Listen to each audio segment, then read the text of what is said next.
ಅನ್ನದಾತರ ಜೊತೆಗೆ ಸಿಎಂ ನಡೆಸಿರುವಂತಹ ಸಭೆ ಫುಲ್ ಫೇಲ್ ಆಗಿಬಿಟ್ಟಿದೆ. ರೈತರ ಮನವೊಲಿಸುವಲ್ಲಿ ಸಿಎಂ ಸಿದ್ದರಾಮಯ್ಯ ವಿಫಲತೆಯನ್ನ ಕಂಡಿದ್ದಾರೆ. ದೇವನಹಳ್ಳಿಯಲ್ಲಿ ಭೂಸ್ವಾಧೀನ ಪ್ರಕ್ರಿಯೆ ಬಿಡುವಂತೆ ರೈತರ ಪಟ್ಟು.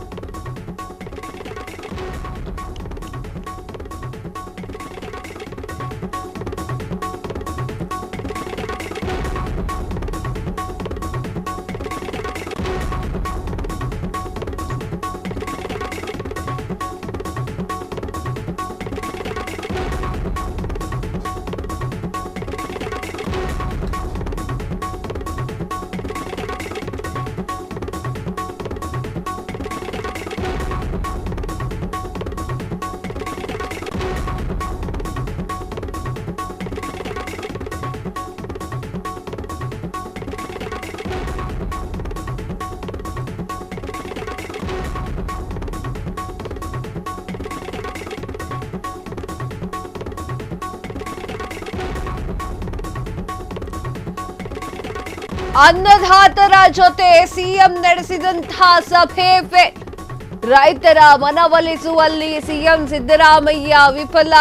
ದೇವನಹಳ್ಳಿಯಲ್ಲಿ ಭೂಸ್ವಾಧೀನ ಪ್ರಕ್ರಿಯೆ ಬಿಡುವಂತೆ ರೈತರ ಪಟ್ಟು.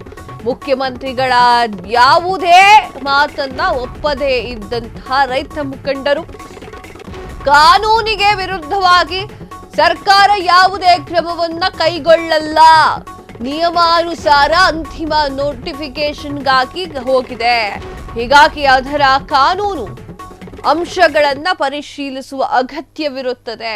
ಇಂದು ಸರ್ಕಾರದ ನಿಲುವು ಪ್ರಕಟಿಸಲು ಸಾಧ್ಯವಿಲ್ಲ. 10 ದಿನ ಟೈಮ್ ಕೊಡಿ. 10 ದಿನಗಳ ಬಳಿಕ ಮತ್ತೆ ಸಭೆಯನ್ನ ನಡೆಸಿ ಸರ್ಕಾರದ ನಿಲುವು ಹೇಳ್ತೇವೆ ಅಂತ ಹೇಳಿ ಸಿಎಂ ಸಿದ್ದರಾಮಯ್ಯ ಹೇಳಿದ್ದಾರೆ. ನೀವು ಏನು ಮಾಡ್ತೀರೋ ಗೊತ್ತಿಲ್ಲ, ನಮ್ಮ ಭೂಮಿ ನಮಗೆ ಇರಲಿ ಅಂತ ಹೇಳಿ ರೈತರು ಪಟ್ಟು ಹಿಡ್ಕೊಂಡು ಕೂತಿದ್ದಾರೆ. ಎಸ್ ವೀಕ್ಷಕರೇ, ಹಾಗಾದ್ರೆ ಸಿದ್ದರಾಮಯ್ಯ ಅವರು ಏನ್ ಹೇಳಿದ್ರು ನೋಡ್ಕೊಂಬರೋಣ ಬನ್ನಿ. ಇವತ್ತು ಫೈನಲ್ ನೋಟಿಫಿಕೇಶನ್ ಆಗ್ತಿದೆ.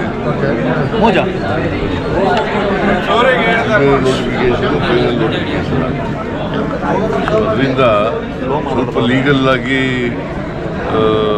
ಇಶ್ಯೂಸ್ಗಳಿದ್ದಾವೆ. ನಾನು ಅದಕ್ಕೆ ಹೋರಾಟಗಾರರಿಗೆ 10 ದಿನ ಸಮಯ ಬೇಕು ನನಗೆ ಅಂತ ಹೇಳಿದ್ದೀನಿ. ಸರ್ಕಾರಕ್ಕೆ 10 ದಿನ ಸಮಯ ಬೇಕು. 15ನೇ ತಾರೀಕಿಗೆ ಸಭೆ ತೀರ್ಮಾನ ಆಗಿದೆ. ಡೇಟು 15ನೇ ತಾರೀಕಿಗೆ ಸಭೆ ಬೆಳಿಗ್ಗೆ 11 ಗಂಟೆಗೆ. ರವಿಕುಮಾರ್ ವಿರುದ್ಧ ಐಎಎಸ್ ಅಧಿಕಾರಿಗಳು ಕಂಪ್ಲೇಂಟ್ ಕೊಟ್ಟಿದ್ದಾರೆ. ಕಾನೂನು ಇಲಾಖೆ ಪೊಲೀಸ್ನವ್ರು ನೋಡ್ತಾರೆ. ಐಎಎಸ್ ಅಧಿಕಾರಿ ಆದರೆ ಇವತ್ತು ಫೈನಲ್ ನೋಟಿಫಿಕೇಶನ್ ಆಗ್ತಿದೆ.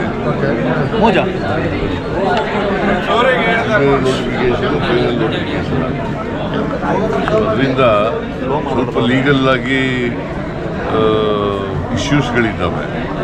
ನಾನು ಅದಕ್ಕೆ ಹೋರಾಟಗಾರರಿಗೆ 10 ದಿನ ಸಮಯ ಬೇಕು ನನಗೆ ಅಂತ ಹೇಳಿದ್ದೀನಿ ಸರ್ಕಾರಕ್ಕೆ. ಕ್ಷಣ ಕ್ಷಣದ ಸುದ್ದಿಗಳಿಗಾಗಿ ಫ್ರೀಡಂ ಟಿವಿ ಸಬ್ಸ್ಕ್ರೈಬ್ ಮಾಡಿ, ಲೈಕ್ ಮಾಡಿ ಹಾಗೂ ಫಾಲೋ ಮಾಡಿ. ಹೊಸ ಸುದ್ದಿಗಳ ನೋಟಿಫಿಕೇಶನ್ಗಾಗಿ ಬೆಲ್ ಐಕಾನ್ ಮೇಲೆ ಕ್ಲಿಕ್ ಮಾಡಿ.